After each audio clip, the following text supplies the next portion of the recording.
শ্রদ্ধার সাথে স্মরণ করছি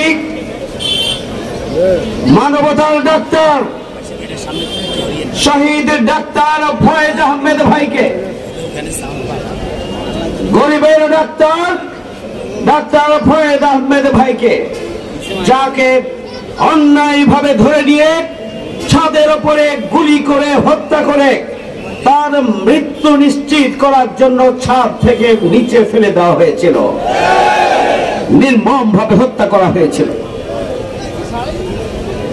আমরা ধিক্কার জানাই ওই তাহের বাহিনীকে, যারা ইসলামী ছাত্র শিবিরের কেন্দ্রীয় কার্যকরী পরিষদের সদস্য, যার সাথে আমরা একসাথে কাজ করেছিলাম।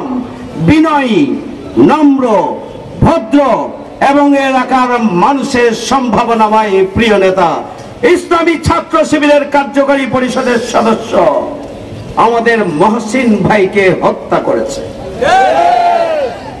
আজকে আমরা স্মরণ করছি আমাদের সেই প্রিয় শহীদ জায়েদ বিন মনির। এই তাহেরের ঘৃণ্য সন্ত্রাসী কার্যক্রমের শিকার হচ্ছে জায়েদ বিন মনির। তাহের সাহেব, আমি শুনেছি আপনি মারা গিয়েছেন, আপনি মারা গিয়ে বেঁচে গিয়েছেন, নাহলে নতুন বাংলাদেশের চেহারা দেখলে আপনি হার্ট ফেল করতেন। গোটা বাংলাদেশের কোন এক ইঞ্চি জমিও আপনি থাকলে, হারিয়ে থাকলে খুঁজে বের করে আনা হতো আপনাকে। আপনি আমাদের কলিজায় হাত দিয়েছিলেন।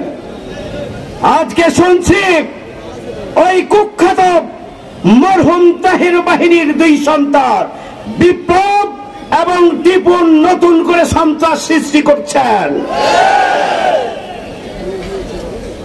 আপনারা কোথায়? আপনারা বাংলাদেশে আছেন না বিদেশে চলে গিয়েছেন?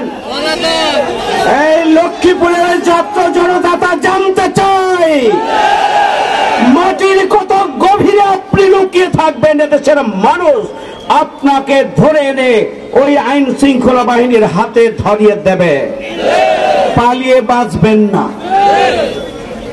সংগ্রামী ভাইয়ের আমার, বহু শহীদের রক্তের বিনিময়ে এই ঐতিহ্যবাহী লক্ষ্মীপুর জেলা এদেশের ছাত্র জনগণের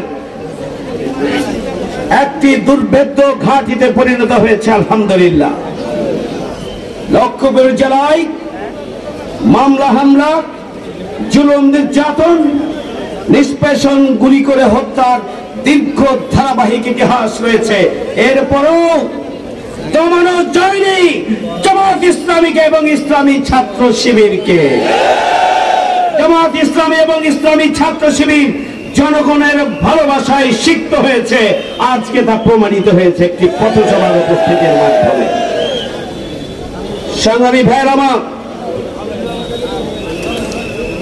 আপনারা ঐতিহাসিক 5ই আগস্টের যে গণঅভ্যুত্থান, ছাত্র জনতার গণঅভ্যুত্থানে ভূমিকা পালন করে এ দেশকে মুক্ত করেছেন, স্বাধীন করেছেন। এই জন্য আপনাদের প্রতি জানাই সংগ্রামী শুভেচ্ছা এবং অভিনন্দন।